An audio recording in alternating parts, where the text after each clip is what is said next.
Now, I said when we started the show that obviously with effect of the 1st of January 2025, which is just around the corner, race programming in KwaZulu-Natal will follow the same pattern, the same style as you've introduced here in the Western Cape. Very different horse populations. I think it's fair to say very different horse populations in KwaZulu-Natal as compared with the Western Cape. Would you expect to see the same benefits filtering through though? I think it will, as you said, and it's a very important point. You've got very different horse populations. You've got one, in Natal, which is more dependent, but a lot heavier in the lower classes and less in the higher classes, especially over the off season. And that's where we'll see, obviously, as a programmer, you'd then move away from having class 2s and 3s, and you'd rather have A's and B stakes so that the fillies do have an opportunity to run and get their sex allowances. And then you'll see them. I'll make a maybe off-cue prediction and say we might have to drop the fillies allowances at some stage, because I think once that happens, you'll see them winning at a rate which might have people that own colts a bit upset. But let's see how it goes.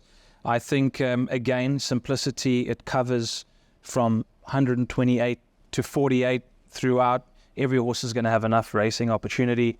You're going to be able to choose between class 4s and C's or class 5s if you're in the middle of that band. And I think it's going to do a good job in just formalizing everything and making it a lot more simple for everybody to understand. Now, you met with the KwaZulu-Natal trainers on the 12th of November. And without going into specifics, in general terms, what can KwaZulu-Natal stakeholders look forward to now that the transition to Hollywoodbets Gold Circle, if you like? I'm not sure what the name is going to be going forward. Maybe you can shed some light on that as well. But what other good news did you bring? Well, it's exciting because as an operator, when you've got two of the big jurisdictions to work in tandem with each other, whether that's from a seasonal perspective of trying and encouraging to get the good horses in Natal down to the Western Cape, and vice versa to then benefit and boost the stronger divisions in Natal racing as well, you can do a lot of exciting things. And we've seen a couple things here which have really hit the mark. The juvenile series was one of them, our summer juvenile series. We'll definitely be introducing a juvenile program, not necessarily in December and January to conflict here, but potentially February and March we could nail down a nice cash-rich, high-stakes juvenile series for the guys in Natal, which is going to be really cool. We are obviously also going to roll out the prize money structure and the race cape, as we call it here, prize money structure, which will become a race coast incentive scheme. So the owners in KZN will be getting an appearance fee for each runner they have, and the trainers will be getting their saddling fee, which is the race cape, as it was initiative, was a raging success. And I think it will have even more benefits in Natal. So blanketed prize money across the board, having your A stakes type races at 180,000 in season compared to the 90, which I think it is currently, and having maidens pegged at 120 instead of 80, it all makes large differences. I mean, I remember it was not too long ago. People have short memories and tend to forget, but when we started the program that we were working with in the month of August, the prize money in Cape Town was 55,000 Rand a race.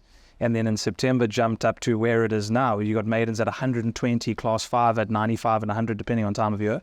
But it's a stark difference, almost double in some categories. And I think that's going to play a major role in boosting and rejuvenating KZN racing. It's exciting to play a part in it. And I think with all those economics becoming slightly more aligned to horse ownership in the region, we're going to see people buying horses again to race in Natal, which means we're going to have a lot more young horses when the 2-year-olds start. And that's something we saw here, which was really exciting and really boost the quality of racing in the region. Now, while all this is going on, you're obviously still very focused on the forthcoming Cape summer season. How's it going? It's going good. It's last year, the summer was a challenge because we were a building site essentially. And we were literally at the 11th hour aware if we were able to use certain rooms or not. That has changed this year. We've been able to come up with our hospitality packages for the big days a lot earlier, so we're planning more in advance. Hollywoodbets Kenilworth is looking fantastic. The venue is awesome. The tracks are fantastic. And we've got a few little complications thrown in the mix, such as major horse auctions 2 days before the WSB Cape Town Met, which we're hosting here. And we've elongated our summer festival into that middle of March meeting for the Big Cape Racing Sales Festival race as well, which will host the 5 million Big Cap, which is exciting. But everything's going well. We were at Hollywoodbets Durbanville for an extended period of time, which was cool. Loved that track. It was well received, but it's nice to get back to what we call headquarters. Talking about complications, and with all the fabulous Group 1 races, Grade 1 races coming up in December and January, talk us through the potential complications with horse movement, particularly obviously from the Highveld. Sure, our standard annual issue it seems to be, but there has been a positive case in Pretoria, which unfortunately ties Rheinkiesfontein into a restricted movement protocol, which is spending 14 days in a vector-protected quarantine. They're allowed to come out and work at certain hours. But yeah, Graeme, our regular travellers, Mike de Kock and Sean Terry, they're well accustomed to these conditions, and they'll be coming with horses like Dave the King for the Lormrans King's Plate.